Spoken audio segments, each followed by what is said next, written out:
Dear student, welcome to exam फैंसिया। धर्म ज्ञान के रथ पर सवार होकर समाज का कल्याण करता है।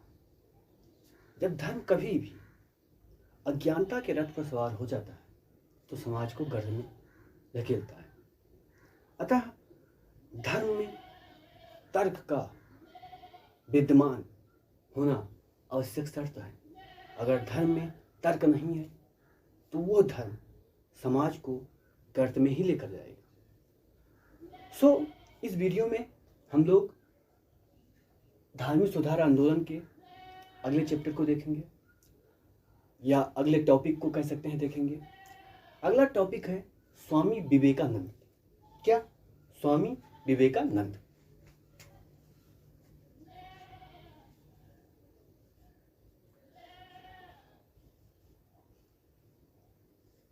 स्वामी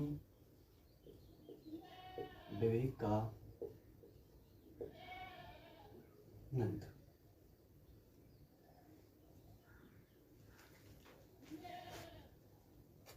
स्वामी विवेकानंद का जन्म 1863।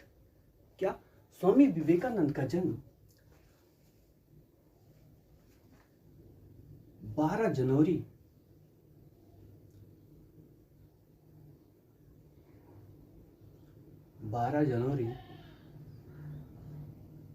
1863 में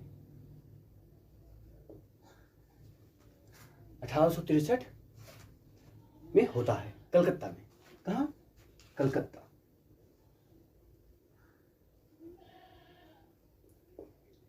कलकत्ता में होता है, ठीक है। 12 जनवरी को स्वामी विवेकानंद के कह सकते हैं उनको नमन करने के लिए, उनको याद रखने के लिए 12 जनवरी को राष्ट्रीय युवा दिवस भी मनाया जाता है।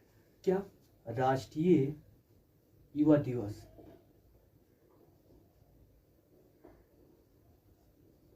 राष्ट्रीय युवा दिवस भी मनाया जाता है,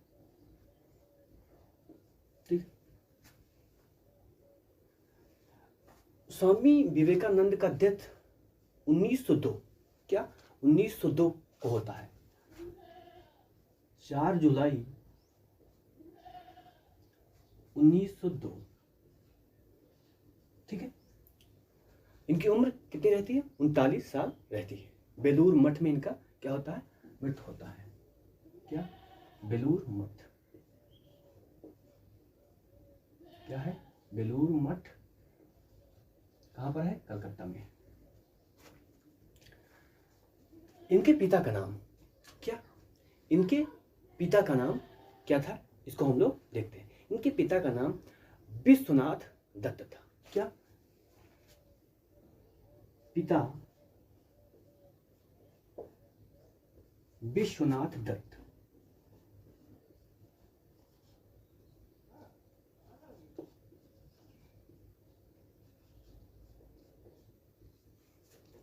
इनके पिता का नाम विश्वनाथ दत्त था। माता का नाम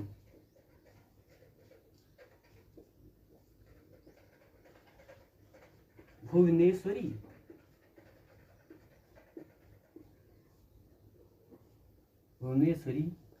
देवी। क्या? भुवनेश्वरी देवी। स्वामी विवेकानंद का बचपन का जो नाम था वो नरेंद्र नाथ दत्त था। क्या? नरेंद्र नाथ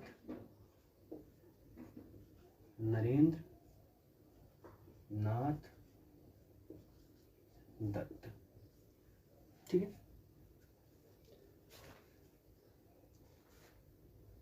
अब नरेंद्र नाथ दत्त, इनका नाम विवेकानंद कैसे पड़ गया? क्या? इनका नाम विवेकानंद कैसे पड़ गया? खेतड़ी के राजा। क्या? खेतड़ी के राजा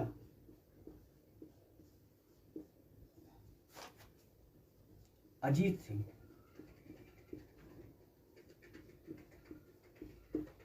क्या? अजीत सिंह स्वामी विवेकानंद के शिष्य थे। क्या? स्वामी विवेकानंद के शिष्य थे। इन्हीं के आग्रह पर क्या इन्हीं के आग्रह पर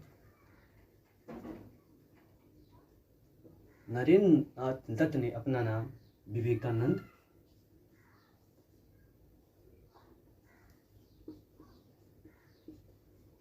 विवेकानंद रखा। ठीक है,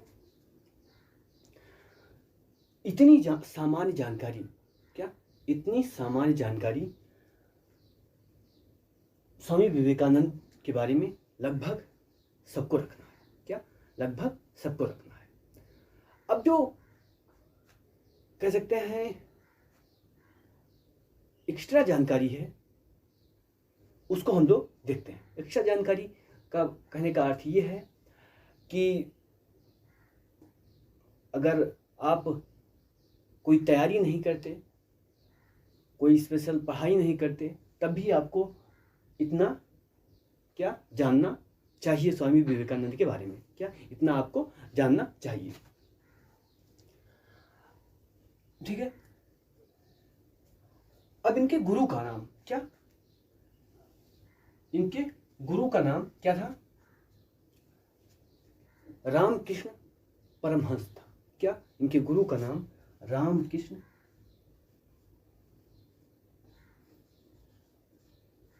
गुरु का नाम रामकृष्ण क्या रामकृष्ण। ठीक है, अब रामकृष्ण के बारे में हम लोग भी थोड़ा जानकारी ले लेते हैं। क्या रामकृष्ण के बारे में भी थोड़ी जानकारी हम लोग लेते हैं। ठीक है,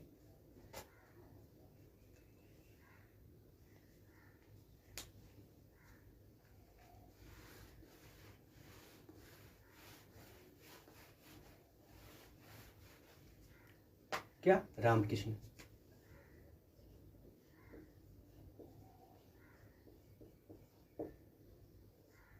ठीक है, रामकृष्ण का जो जन्म है वो 18 फरवरी 1836 में होता है।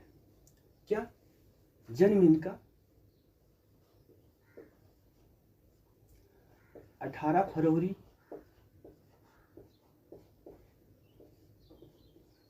1836, क्या 18 फरवरी 1836 में कर्मा पुकर, क्या एक स्थान है कर्मा पुकर, कह सकते हैं बंगाल। क्या बंगाल में कर्मा पुकर स्थान पर हुआ था। इनका डेथ 16 अगस्त 1886 में होता है। क्या मृत्यु कब होती है इनकी? अगस्त 1886 में। ठीक है, 1886 में 16 अगस्त 1886 में होती है इनकी डेथ। इनके पिता का नाम क्या था? इनके पिता का नाम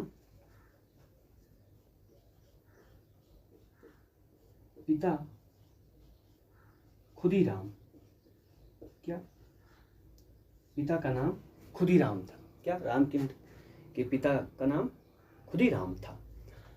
माता का नाम क्या था? माता का नाम चंद्रमणि,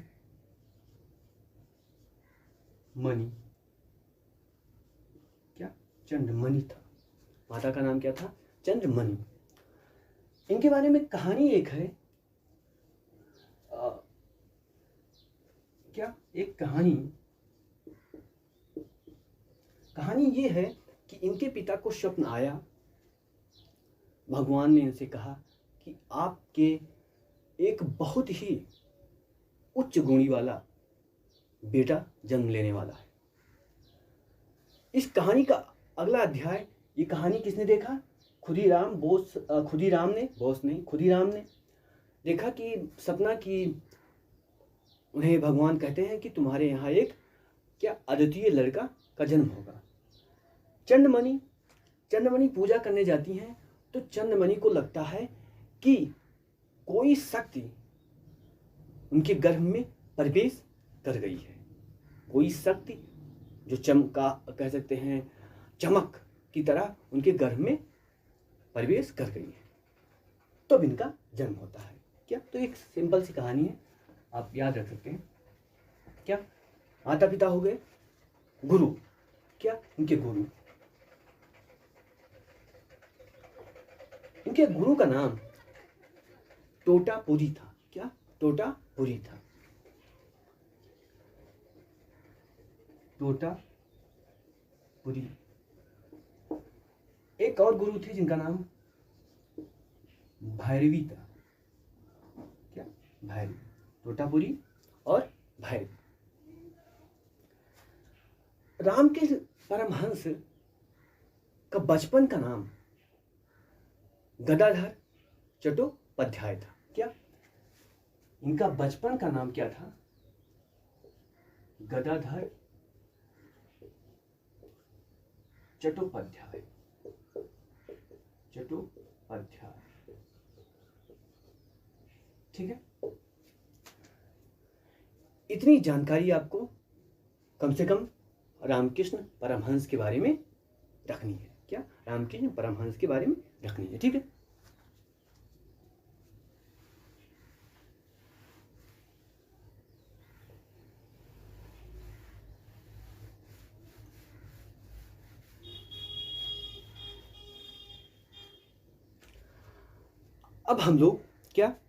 अब हम लोग स्वामी विवेकानंद को क्वेश्चन के सहारे क्या करेंगे? जानने की कोशिश करेंगे। क्या? क्वेश्चन के सहारे जानने की कोशिश करेंगे।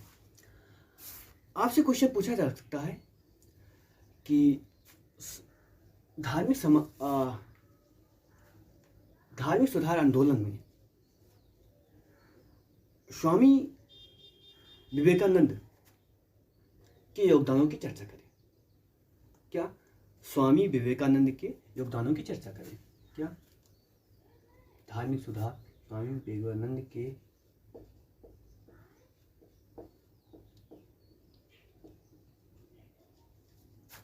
योगदान की चर्चा करें।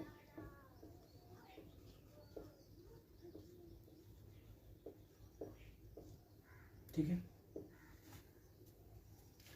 ऐसा भी क्वेश्चन आ सकता है, धार्मिक सुधार आंदोलन में स्वामी विवेकानंद का स्थान कहाँ है, स्पष्ट करें। ऐसा भी क्वेश्चन आ सकता है। ठीक है, तो इस क्वेश्चन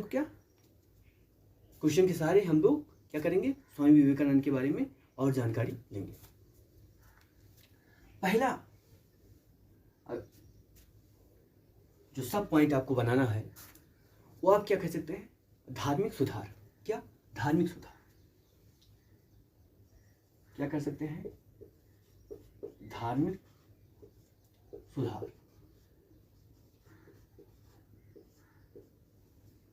धार्मिक सुधार।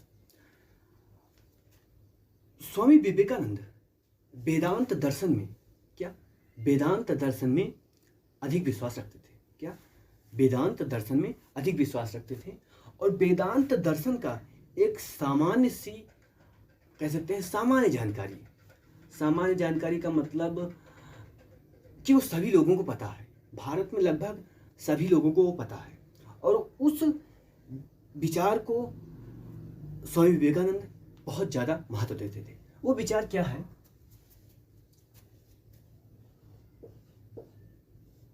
कण कण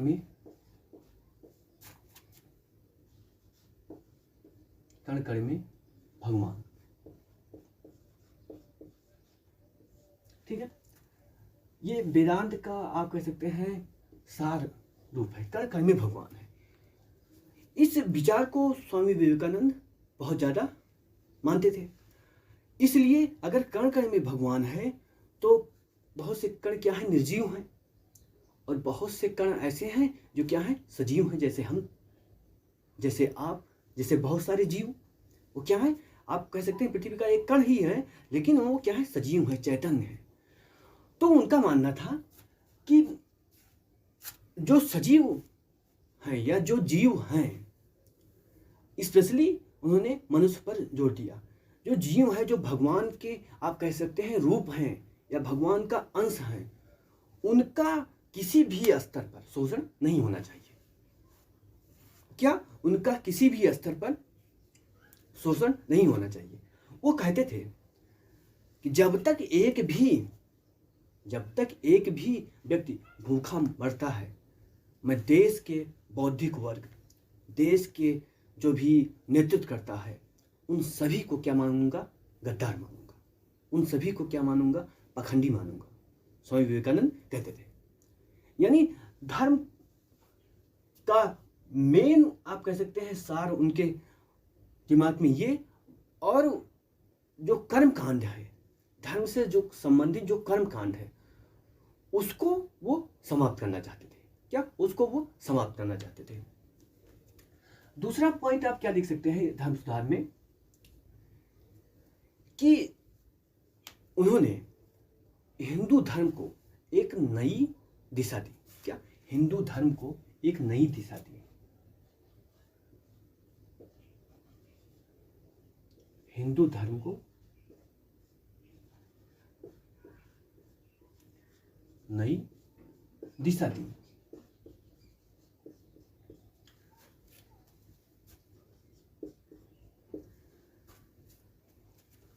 अब नई दिशा दी, उसके संदर्भ में हम देखते हैं 1893 में एक विश्व धर्म सम्मेलन होता है। क्या होता है? 1893 में एक सम्मेलन होता है, कह सकते हैं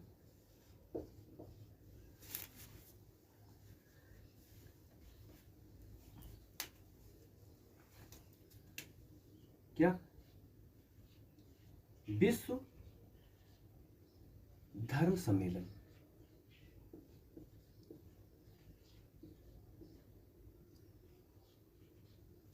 कहाँ? शिकागो में।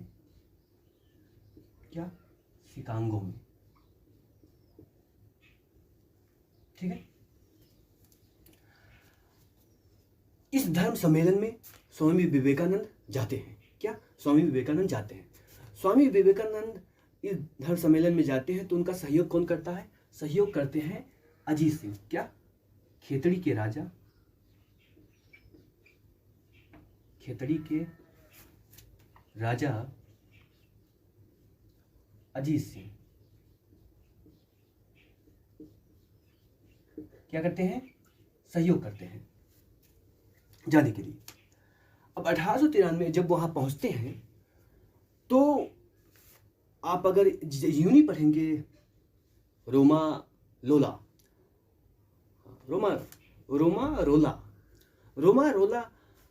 लेखक हैं। उन्होंने जीवनी लिखी है स्वामी विवेकानंद की। आप पढ़ेंगे तो उसमें आपको देखेंगे कैसा कष्ट उन्होंने झेला है। जब यहाँ से गए तो अमेरिका ठंडा स्थान, और वहाँ केवल एक वो अपनी क्या कह सकते हैं जो धोती पहनते थे वही लेकर गए थे। बड़ा मार्मिक दृश्य है जब वो जहाज में जाते हैं और जब वहाँ पहुँचते हैं तो इनका नंबर सबसे लास्ट में आता है। उस विश्व धार्मिक सम्मेलन में इनका नंबर सबसे लास्ट में आता है, क्योंकि भारत को ऐसे ढोंगी वाला देश माना जाता था। अभी बहुत लोग विदेशी हैं जो भारत के बारे में ऐसे विचार रखते हैं, सपेरों वाला देश माना जाता था। तो इनको सबसे लास्ट में क्या दिया गया? मौका दिया गया। 5 मिनट इनको केवल 5 मिनट इनको केवल बोलना था। आप इनका भाषण जो 5 मिनट या 3 मिनट का है उसको मैं इसमें जोड़ने का प्रयास करूंगा। क्या? इसमें मैं जोड़ूंगा तो उसे आप सुनेंगे। ठीक है। इनका भाषण का जो प्रथम शब्द रहता है वो यह रहता है, मेरे अमेरिकी भाई एवं बहनों। क्या? प्रथम जो संबोधन रहता है, मेरे अमेरिकी भाई एवं बहनों। ये शब्द इससे पहले किसी भी लोगों ने नहीं बोला था। जितनी भी वक्ता आए बोलने, इससे पहले किसी ने नहीं बोला था। और ये शब्द सुनकर ही जितनी भी पब्लिक थी वो बहुत ही क्या हो गई? बहुत ही गदगद हो गई। गदगद मतलब बहुत ही खुश हो गई कि हम लोगों को भाई बहन मान रहे हैं। और उसके बाद इनका क्या चला, 5 मिनट तक भाषण चला। भाषण 5 मिनट था, भाषण और भी समय अधिक हो गया, लेकिन कोई भी इनको रोकने को तैयार नहीं था।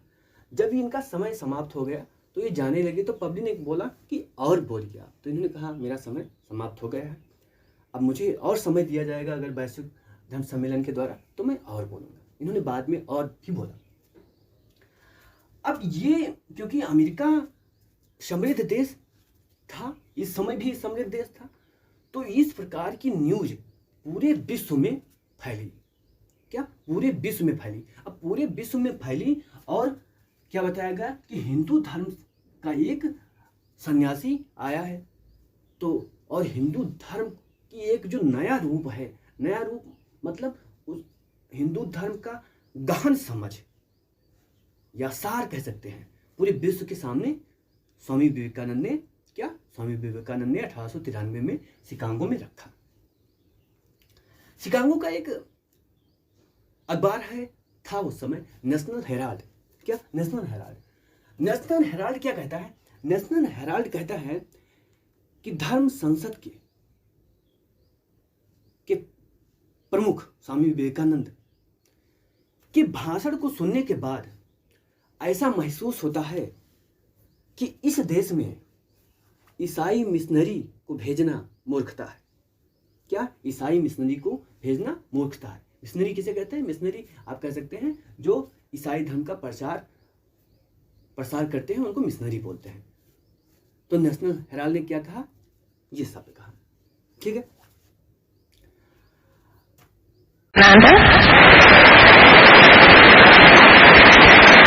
Sisters and brothers of America,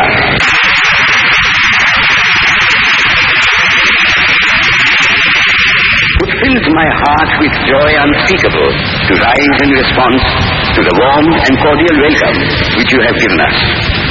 I thank you in the name of the most ancient order of monks in the world. I thank you in the name of the mother of religions. And I thank you in the name of the millions and millions of Hindu people of all classes and sects. My thanks also to some of the speakers on this platform who, referring to the delegates from the Orient, have told you that these men from far-off nations may well claim the honor of bearing to different lands the idea of toleration. I am proud to belong to a religion which has taught the world both tolerance and universal acceptance. We believe not only in universal toleration, but we accept all religions as true.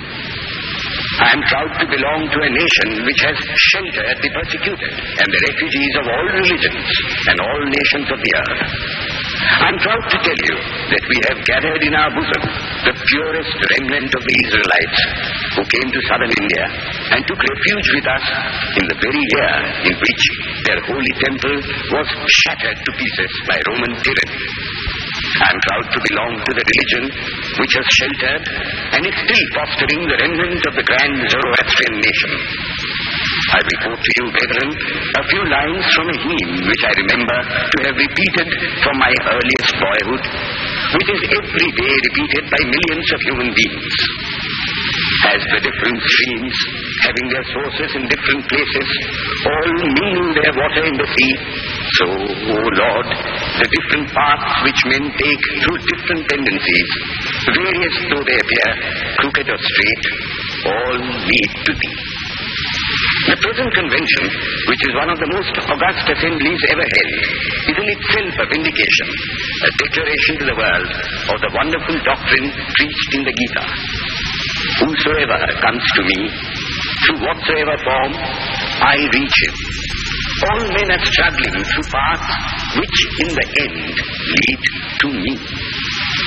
Sectarianism, bigotry, and its horrible descendant, fanaticism, have long possessed this beautiful earth. They have filled the earth with violence, drenched it often and often with human blood, destroyed civilization, and sent whole nations to despair. Had it not been for these horrible demons, human society would be far more advanced than it is now. But their time is come, and I fervently hope that the bell that tolled this morning in honor of this convention may be the death knell of all fanaticism, of all persecutions with the sword or with the pen, and of all uncharitable feelings between persons wending their way to the same goal.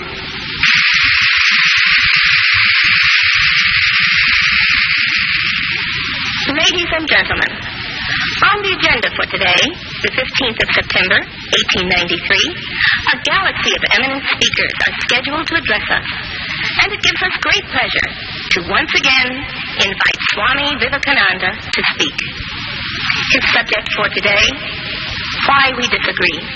My boy, you have heard the eloquent speaker who has just finished say, let us cease from abusing each other, and he was very sorry that there should be always so much variance. But I think I should tell you a story which would illustrate the cause of this variance. A frog lived in a well. It had lived there for a long time. It was born there and brought up there, and yet was a little small frog.